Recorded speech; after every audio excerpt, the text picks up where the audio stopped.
할렐루야. 하나님께서 오늘도 우리 함께 하십니다. 더 복되고 귀한 것으로 주님께 채우시기를 주님의 이름으로 축원합니다. 오늘 누가복음 말씀 가지고요, 잃었다가 다시 얻었노라 라는 제목으로 같이 은혜를 나눕니다. 여러분 신앙생활 잘하고 계시나요? 왜 아무 소리도 못 하시죠? 너무 급하게 물어봤나요? 제가 조금 천천히 물어볼 걸. 신앙생활 잘하고 계십니까? 글쎄요. 많은 분들이요, 제가 목사다 보니까 절 만나면 물어보는 게 그런 겁니다. 어쩌다가 이렇게 다른 교회 분들 만나기도 하고 또 여러분들 이렇게 만나기도 하고 그러는데, 목사님 신앙생활 잘하려면 어떻게 해요? 라고 그렇게 물어보는 분들이 종종 있어요. 아니요, 신앙생활 잘하면 어떻게 하면 신앙생활 잘할 수 있어요? 라고 목사라는 걸 알면 이렇게 물어보는데요, 굉장히 많더라는 거죠. 그런데 여러분, 신앙생활 바르게 잘하는 방법이요, 그게 어렵지 않습니다. 그런데요, 왜 그렇게 사람들이 이렇게 많이 물어볼까요?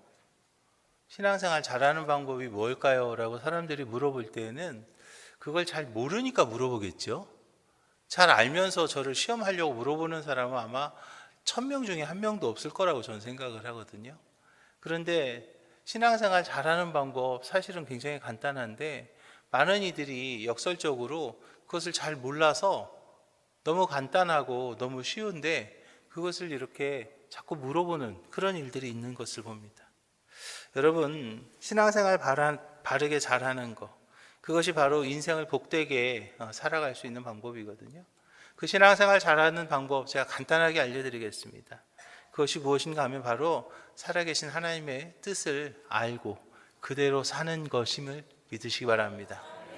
하나님의 뜻을 알고 그대로 사는 겁니다. 하나님의 뜻을 알고 그대로 사는 거예요. 한번 따라해 보실까요? 하나님의 뜻을 알고 그대로 사는 것. 할렐루야. 하나님의 뜻을 알고 그대로 사는 것, 그게 바로 신앙생활 잘하는 가장 좋은 방법이라는 거죠. 그런데 정말 안타까운 것은요, 저한테 그렇게 많은 분들이 물어보는데 그것이 바로 그분들이 신앙생활 하시는 분들이라는 거예요. 신앙생활 5년, 10년 또는 심지어는 20년씩 신앙생활 하시면서도 저한테 만나면, 목사님 근데 신앙생활 잘하려면 어떻게 해야 돼요? 하고 그걸 물어보는, 좀 친해지면 물어보는 분들이 있더라는 거죠. 그 말은 그렇게 쉬운 것임에도 불구하고 그것을 잘 몰라서 그렇게 신앙생활 하지 못하는 분들이 의외로 많다는 거예요. 오늘 본문의 말씀을 봅니다. 예수님께서 하나님의 마음을 모르는 바리새인과 서기관들에게 하신 말씀입니다. 신앙생활 잘하는 법이 무엇이냐면 바로 하나님의 뜻을 알고, 즉 하나님의 마음을 알고 그대로 사는 것이 신앙생활 잘하는 법이라고 말씀을 드렸거든요. 그런데 서기관들과 또 바리새인들은 어떤 사람들입니까? 그들은요, 자타가 공인하는 종교인들이었습니다. 자타가 공인하는 종교인들인데 그들에게 예수님께서 무슨 말씀을 하시는가? 바로 신앙생활 잘하는 이야기를 얘기해 주시는 거예요. 우리는요, 오늘 본문의 말씀을 통해서 하나님의 뜻을 바로 알기를 주님의 이름으로 부탁을 드립니다. 하나님의 마음을요, 우리가 바로 읽어야 된다는 것이죠. 예수님께서 오늘 이 비유를 통해서 말씀하시려는 하나님의 의도가 있는데, 그것이 무엇이냐면 바로 하나님은 모든 사람이 구원받기를 원하신다는 거예요. 디모데후서 2장에서 말합니다. 하나님은 모든 사람이 구원을 받으며 진리를 아는 데 이르기를 원하시느니라 라고 말씀하고 있습니다. 사도 바울은요, 디모데에게 하나님의 마음이 모든 사람이 구원받는 것에 있다는 것을 이야기하죠. 하나님께서 아브라함을 부르셨어요. 아브라함을 부르신 것은 모든 사람에게 복을 주시기 위함이었습니다. 그러나 바리새인들, 서기관들은요, 자기 자신들의 축복에만 관심이 있었던 거예요. 내 축복에만 관심이 있었던 것이고, 세리나 죄인들이나 다른 이들이 구원받고 하나님의 은혜를 누리는 것에 대해서는 전혀 관심이 없었던 것이죠. 그래서 예수님께서는요, 그들에게 오늘 이 비유를 통해서 하나님의 뜻을 바로 알고 그 뜻대로 사는 것, 그것이 바로 신앙생활 잘하는 것이다 라고 이야기하고 계시는 거죠. 이제 우리는 이 본문을 통해서 우리가 하나님의 뜻과 하나님의 마음을 알아야 되겠는데요, 먼저 우리가 알아야 될 것이 무엇인가 하면 바로 하나님을 떠나서는 안 된다는 거예요. 여러분, 하나님 떠나지 마시기 바랍니다. 하나님 떠나지 마시기 바랍니다. 오늘 본문을 이렇게 보면 먼저 우리가 볼 수 있는 것 중에 하나가 뭐냐면 바로 둘째 아들의 허물을 볼 수가 있습니다. 그는 아버지를 등지고 아버지의 등진 길을 걸었고요, 허랑방탕의 길을 갔습니다. 그리고 아버지의 그 지도를 받지 않는 그러한 삶을 살았지요. 소멸되는 인생이었습니다. 마침내 궁핍해지는 인생이었습니다. 하나님을 등지고 떠난 어리석은 모습이라는 것이죠. 그렇기 때문에 사람은요, 창조주이신 하나님과 떠나서는 안 된다는 거예요. 예전에 암벽등반 하는 분들을 이렇게 본 적이 있습니다. 아주 그냥 가파른 암벽인데 사람들이 막 개미떼처럼 이렇게 막 붙어 있습니다. 야, 도대체 어떻게 저 사람들 무섭지 않나? 라고 저는요, 짜릿짜릿해가지고 이렇게 보기만 해도 그냥 오금이 저려가지고, 야, 저거 어떻게 올라가지? 어떻게 올라가지? 하고 저는 그렇습니다. 그런데 오히려 그분들은요, 전혀 걱정하지 않더라는 거죠. 전혀 걱정 없이 그냥 그 암벽을 막 이렇게 그 어렵고 무서운 암벽을 막 타고 다니는 거예요. 왜 그들이 그렇게 무섭지 않게 암벽을 타고 다닐 수 있는가 하면 그들은 이미 안전장치를 다 해놓은 거죠. 바위에다가 못을 단단하게 박아놓고 그것에 안전줄을 걸고 안전끈으로 자신을 다 묶어놓았기 때문에 혹시라도 실수해서 떨어진다 하더라도 그 안전줄이 자기를 붙잡아 준다는 것을 분명히 알기에 그들은요, 아무 두려움 없이 그 암벽 등반을 할 수 있었던 것을 봅니다. 마찬가지입니다. 우리도 인생을 살아갑니다. 세상을 살아가는 데 있어서 나를 붙잡아 줄 그런 안전줄이 있어야 될 줄로 믿으시기 바랍니다. 여러분들 안전줄이 있으십니까? 여러분들 인생에 안전줄이 있으세요? 내가 가지고 있는 인생의 안전줄은 도대체 무엇입니까? 우리의 안전줄은요, 다른 것이 아닙니다. 바로 하나님 아버지가, 할렐루야, 나의 아버지 하나님께서 나의 안전줄이 되어야 되는 것을 믿으시기 바랍니다. 그런데 어떤 이들은요, 하나님을 떠난다고요. 하나님을 떠나요.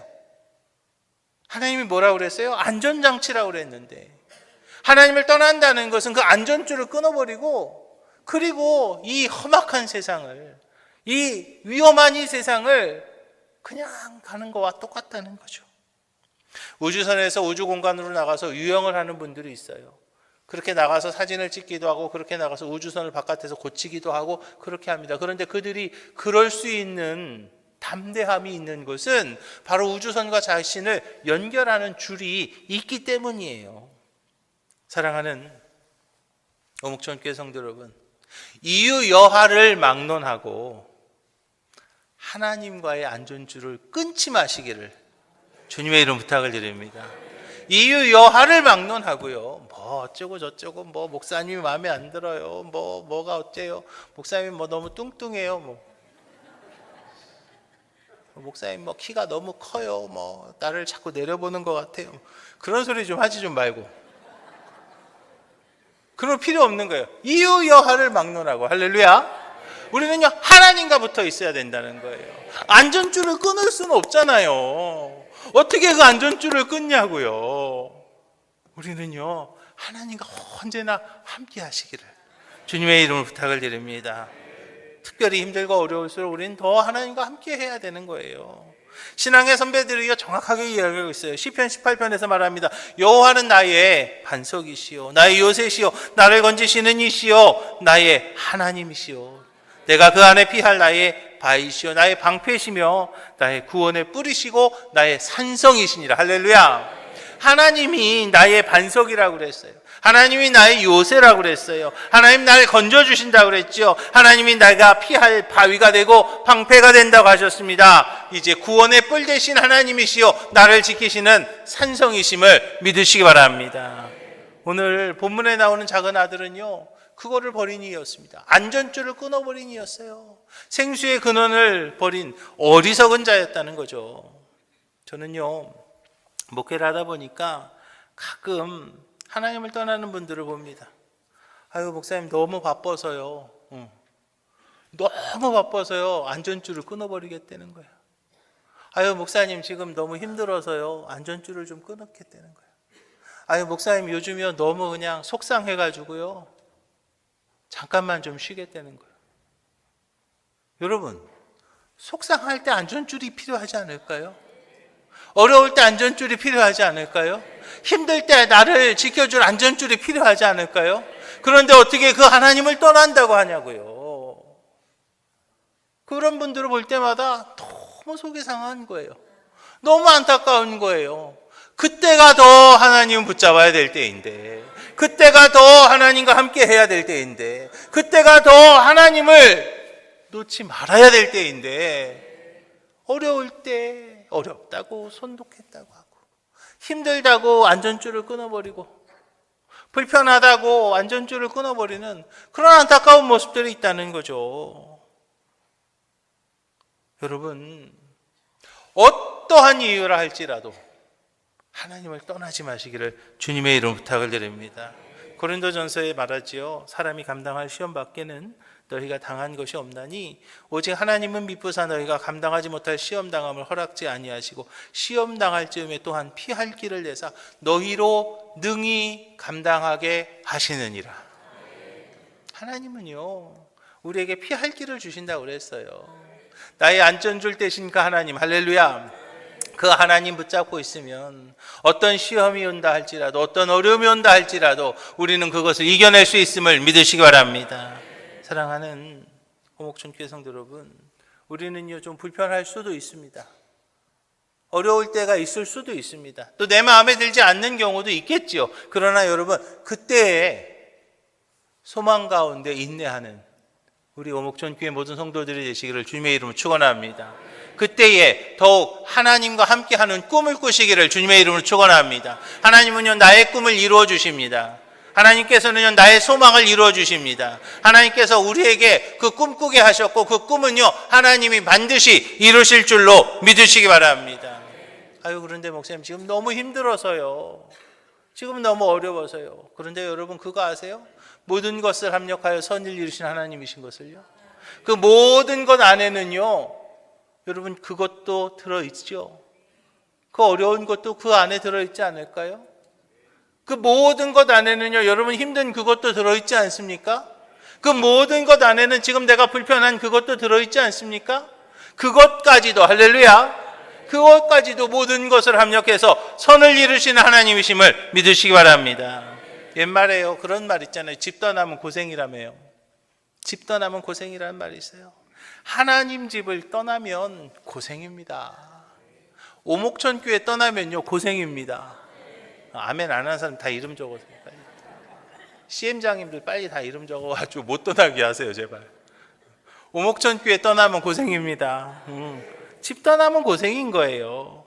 하나님 떠나면요 그때부터는 내 힘으로 사는 거거든요. 그러나 하나님과 함께 할 때는요 하나님의 은혜로 사는 겁니다. 하나님의 도우심으로 사는 거예요. 하나님께서 지켜주시는 거거든요. 그런데 하나님을 떠난다고요? 세상이 그렇게 만만하시던가요? 세상에 그렇게 할만하십니까? 하나님 떠나서 나 혼자서 얼마든지 할 수 있을 만큼 이 세상이 그렇게 만만합니까? 천만에요. 지금 이 세상 우리가 그렇게 만만하지 않은 거 우리가 다 알지 않습니까? 하나님 은혜가 필요할 때가 바로 지금인 줄로 믿으시기 바랍니다. 그래서 우리는요 하나님의 은혜 안에, 하나님의 은혜 안에, 하나님의 손길 안에 하나님과 함께하는 우리 오목촌교회 모든 성도들이 되시기를 주님의 이름으로 부탁을 드립니다. 그리고 우리는요 그 하나님에 대해서요 바로 알아야 될 줄로 믿으시기 바랍니다. 성경에서 하나님을 여러 가지 모습으로 비유를 합니다. 어떤 때는 왕으로 비유할 때도 있고 어떤 때는 주인으로 비유하실 때도 있습니다. 근데 오늘 본문에서는요, 왕으로 비유하지 않았고요, 주인으로 비유하지 않았어요. 오늘 본문에서는 하나님을 뭐로 비유하셨냐면 아버지로 비유하셨어요. 얼마나 감사한 일이에요. 특히 힘들고 어려울 때 돌아가고 싶은 아버지였던 거예요. 그냥 큰음하기만 하고 엄숙하기만 하고 진지하기만 하는 그 엄근진 아버지가 아니라 그냥 어려울 때 일로 와. 내가 붙잡아 줄게. 내가 도와줄게. 힘들지? 괜찮아. 괜찮아, 일로 와. 라고 해주실 수 있는 그 아버지로 우리에게 비유하고 있다는 거죠. 하나님은요, 저와 여러분들을 당신의 자녀 삼아 주셨습니다. 요한복음 1장입니다. 영접하는 자 곧 그 이름을 믿는 자들에게는 하나님의 자녀가 되는 권세를 주셨다 하셨어요.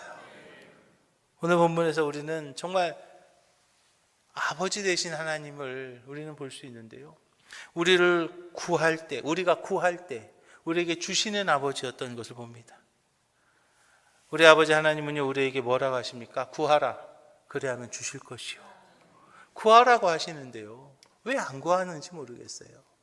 구하면 주신다고 하는데요, 구하면 응답하신다고 하시는데요, 기도하면 응답하시는 우리 아버지 하나님이신 줄로 믿으시기 바랍니다. 그 은혜의 보좌 앞에 담대히 나오는 우리 오목천교회 모든 성도들이 되셔서 이제 하나님 앞에 구하고 응답받는 응답의 주인공들이 다 되시기를 주님의 이름으로 축원합니다. 그리고 그 아버지는요, 고생할 때 생각나는 아버지였던 것을 봅니다. 때에 따라서 생각나는 사람이 있습니다. 어떤 때는 누가 생각나고 어떤 때는 누가 생각나고 그렇게 생각이 나요. 근데 돈 있을 때 생각나는 사람이 있고 돈 없을 때 생각나는 사람이 있어요. 건강할 때 생각나는 사람이 있고 약할 때 생각나는 사람이 있습니다. 우리에게 정말로 필요한 사람은 누구냐면 바로 힘들고 어려울 때 생각나는 사람이에요. 여러분들이 어떤 때는 저한테 그런 얘기 하세요. 아유, 목사님 이렇게 힘들고 어려울 때만 목사님한테 기도해달라고 해서 정말 미안해요. 그렇게 말씀하세요. 그래서 제가요, 너무 고맙습니다라고 얘기해요. 힘들고 어려울 때 생각나는 사람이 좋은 사람 아닌가요? 힘들고 어려울 때 담임 목사님 좀 생각하십시오. 그게 신앙생활 잘하는 거예요.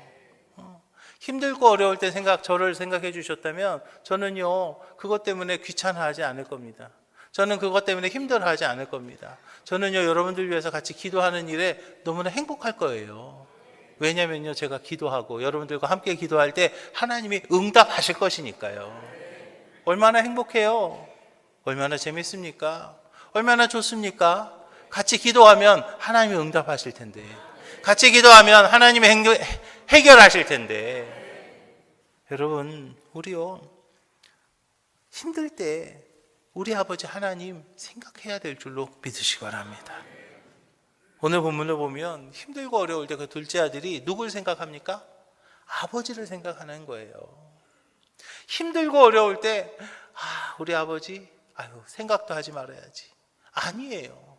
힘들고 어려운 그 둘째 아들이 정말로 힘들고 돼지가 먹는 그 주염 열매도 먹을 수 없는 그때에 누굴 생각하냐면요, 아버지를 생각했다는 거죠.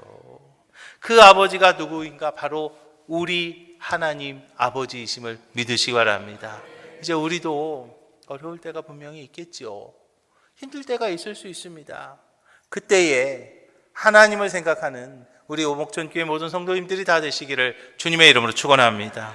그리고 그 아버지는요, 돌아올 때에 받아주는 아버지였던 것을 제가 봅니다. 오늘 본문의 절정이 바로 여기에요. 뭐냐면 아들이 돌아오는데 아버지가요, 그거를 받아줬다는 거죠. 그 아들이 어떤 아들이었습니까? 눈에 넣어도 안 아플 그런, 아니죠. 뭐라고 그랬어요? 아버지께서 돌아가시면 나에게 줄 그 분깃을 내게 미리 좀 주시옵소서. 왜? 그걸 가지고요, 좀 이렇게 더 좋은 일 좀 하고 좀 나눠주고 베풀고 섬기기 위해서 좀 나눠주시고. 그것도 아니잖아요. 뭐예요? 가지고 가서 허랑방탕하게 다 날려먹은 그런 아들이었어요. 그냥 어쩌면요, 눈앞에 보이면 그냥 확 쥐어받고 싶은 아들이었을지도 모릅니다. 그런데 그 아들이 어떻게 해요? 돌아온다는 거예요. 근데 그 아버지는 어떻게 하셨어요? 받아주셨다는 거죠. 용서하시고 용서하시고 또 용서하시고 또 용서해 주시는 그분이 바로 우리 아버지 하나님이신 줄로 믿으시기 바랍니다. 여러분들 혹시 하나님 앞에 좀 부끄러운 일이 있을 수도 있습니다. 물론 저도 마찬가지예요. 하나님 앞에서 너무나 부끄러운 때가 얼마나 많은지 모릅니다. 그러나 여러분, 우리 아버지 하나님은요, 바로 그런 작은 아들까지도 용서하시고 또 용서해 주신 아버지가 우리 아버지 하나님이신 줄로 믿으시기 바랍니다. 이제 저와 여러분들 이제 하나님께로 돌아오기만 하면 아버지께서 우리를 품어주시고 새신을 신켜 주실 줄로 믿으시기 바랍니다. 우리는요 이제 돌아와야 된다는 거예요. 그래서 우리는 하나님께로 돌아와야 될 줄로 믿으시기 바랍니다. 나간 자들이요 돌아와야 됩니다. 자녀들 돌아오기를 주님께서요 원하시는 거예요. 우리 하나님은요 나간 자식이 돌아오기를 밤새서 기다리시는, 밤새서 언제 그 아들이 혹시 돌아오지 않을까, 그 아들이 언제 혹시 돌아오지 않을까 밤새서 기다리시는 분이죠. 오늘 본문이 정말로 아름답습니다. 그 아름다운 것은 바로 그거예요. 나갔던 아들이 돌아왔다는 거예요. 여러분 그거 아십니까? 나갔던 아들이 돌아오면은요 그때부터는 더 이상 탕자가 아니라는 거예요. 많은 이들이 이 비유를 탕자의 비유라고 그렇게 우리가 제목을 하기 때문에 그 탕자는 그냥 끝까지 끝까지 혼나야 된 그런 탕자라고만 생각합니다. 근데 여러분 그렇지 않습니다. 여러분 우리가 정확하게 알아야 될 것은 나가서 허랑방탕하게 재산을 탕진했을 때는 그때는 탕자였습니다. 그렇지만 다시 아버지께로 돌아온 작은 아들은요 더 이상 탕자가 아닙니다. 왜냐하면은요 아버지가 용서해 주셨기 때문이죠. 돌아오기만 하면, 할렐루야, 돌아오기만 하면 하나님께서 용서해 주시고요 더 이상 탕자가 아니라는 거죠. 이제는 다시 사랑받는 아들이 된 줄로 믿으시기 바랍니다. 한때는 고의적으로 아버지를 떠났던 아들이었습니다. 한때는 아주 불량한 아들이었습니다. 한때는 죄지었던 아들이었습니다. 그런데 이제는 더 이상 탕자가 아니에요. 이제는요 돌아온 아들이라는 거죠. 새롭게 출발하는 사람이라는 거예요. 이제는요 다시 결단한 아들이 되었다는 겁니다. 저는 우리 오목전교회에 그러한 결단이 넘쳐나기를 주님의 이름으로 축원합니다. 여러분들 가운데에서도 아니면은 지금 아직 저 바깥에 계시는 분들 중에서도 여러 가지 사정과 형편 때문에 아직 다시 돌아오지 못하고 돌아와야 되나 어떻게 해야 되나 하고 쪼밋쪼밋하는 분들이 분명히 계실 거예요. 그런데요 우리 오목천 교회는요 그런 결단이 넘쳐나기를 주님의 이름으로 축원합니다. 다시 돌아오기만 하면, 할렐루야, 다시 돌아오기만 하면, 다시 하나님 곁으로 나오기만 하면 하나님께서 다 용서해 주시고, 할렐루야, 하나님께서 새롭게 세우실 줄로 믿으시기 바랍니다. 과거를 기억조차 하지 않으시는 분이 바로 우리 아버지 하나님이시기 때문이에요. 오늘 우리에게 정말로 필요한 것이 바로 그겁니다. 그동안 어떤 때는 하나님 앞에 좀 부끄러운 때도 있었습니다. 그동안 어떤 때는 하나님 앞에 좀 죄스러운 때도 있었습니다. 그동안 어떤 때는 좀 창피한 때도 있으셨을 거예요. 그러나 이제 저와 여러분들이 결단하기만 하면, 결단하고 돌아오기만 하면 하나님께서 다시 세우시고 하나님께서 함께 해주실 줄로 믿으시기 바랍니다. 특별히 우리가 기억해야 될 것이 있어요. 고린도서 6장 2절인데요. 내가 은혜 베풀 때에 너에게 듣고 구원의 날에 너를 도왔다 하셨으니 보라 지금은 은혜 받을 만한 때요. 보라 지금은 구원의 날이로다 그랬어요. 여러분 지금이요 은혜 받을 만한 때라는 것에 감사하시기 바랍니다. 지금이요 구원의 날이라는 것에 감사하시기 바랍니다. 무엇이든지요 때가 있기 때문이에요. 그 문이 닫히면요 돌아오고 싶어도 돌아올 수 없는 거예요. 예수님께서 이제 나팔 불고 다시 돌아오시게 되면 그때는요, 돌아오고 싶어도 돌아올 수 없는 거예요. 그때는 이제 구원의 때가 끝나는 겁니다. 그때는 은혜의 때도 끝나는 거예요. 그때는 아무리 돌아와 봤자 소용이 없는 거죠. 왜냐하면 때가 지났기 때문이에요. 그런데 감사한 것은 오늘은 아직 은혜의 때라는 거예요. 오늘은 아직 구원의 때라는 거죠.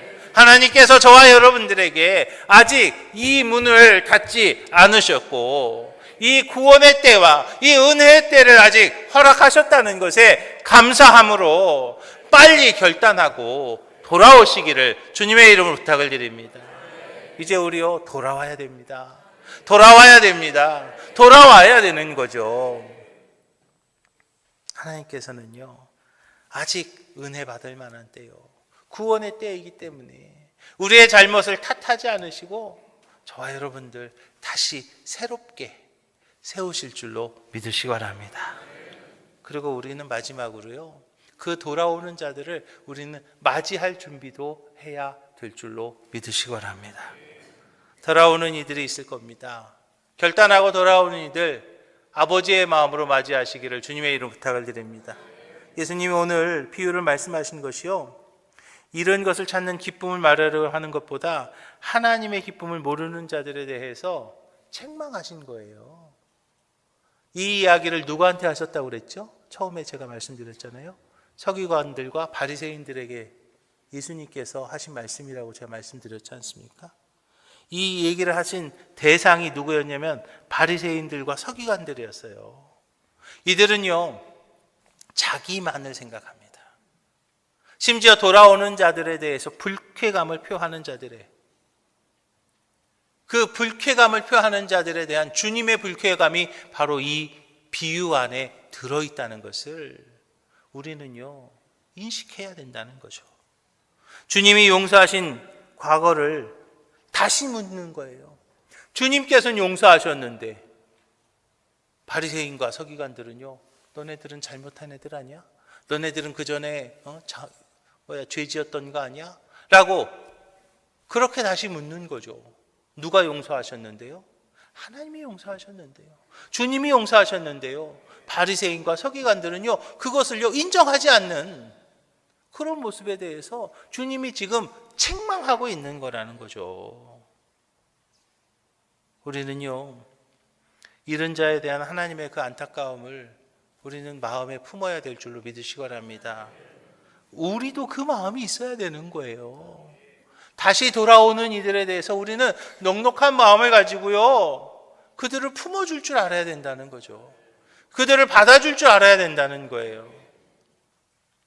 마치 소 한 마리를 잃고 넋을 잃고 서 있는 농부가 있고, 또는 등록금을 들어있던 그 지갑을 잃어버린 여학생이 있는데 그 모습을 보면서 안타까워하지 않고 왜 그 소를 잃어버렸냐고, 왜 그 등록금 왜 칠칠치 못하게 그거 잃어버렸냐고, 그것을 탓하는 그런 안타까운 모습이 있을 수 있다는 거예요. 사랑하는 오목종교 성도 여러분, 하나님은요, 우리의 과거를 기억지 않으십니다. 우리는 이제 잃어버린 하나님의 그 자녀들 다시 찾아야 될 줄로 믿으시기 바랍니다. 이제 잃어버린 그 하나님의 자녀들을 찾으시고 이제 하나님 힘을 내서 아버지의 아들로 살 수 있도록 우리는요, 그들을요, 도와줘야 되는 거예요. 특별히 이제 이 뒤에 구절을 보게 되면 아버지의 마음을 아프게 하는 큰아들이 나옵니다. 아버지의 마음을 아프게 하는 큰아들이 아니라 아버지의 마음을 기쁘게 할 수 있는 우리 오목천교회 모든 성도들이 되시기를 주님의 이름으로 축원합니다. 종종 목회를 하다 안타까운 게 있어요. 그게 뭐냐면 다시 돌아온 이들이요, 그 큰아들 때문에 다시 나간다는 거예요. 돌아온 이들이요, 그 큰아들 때문에 다시 나가는 그런 안타까운 모습들이 우리 교회에서 있어서는 안 되겠습니다. 살아가는 오목천교회 성도 여러분, 정말로 바라기는 우리 오목천교회 모든 성도들은 바리새인들이나 서기관들처럼 딱딱하게 굳어버린 종교인이 아니라 하나님의 마음을 가지고 돌아오는 이들 기쁨으로 맞이할 수 있는 우리 오목천교회 모든 성도님들이 다 되시기를 주님의 이름으로 축원합니다.